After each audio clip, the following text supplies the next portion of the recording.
शान्ताकारं भुजगशयनं पद्मनाभं सुरेशं विश्वाधारं गगनसदृशं मेघवर्णं शुभांगम् लक्ष्मीकान्तं कमलनयनं योगिधृध्यानगम्यं वन्दे विष्णुं भवभयहरं सर्वलोकैकनाथम् मेघश्यामं पीतकौशेयवासं श्रीवत्साङ्कं कौस्तुभोद्भासिताङ्गम्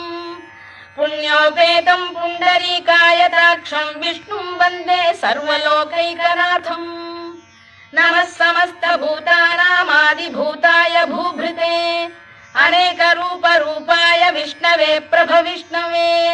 सशङ्खचक्रं सकिरीटकुण्डलं सपीतवस्त्रं सरसीरुहेक्षणं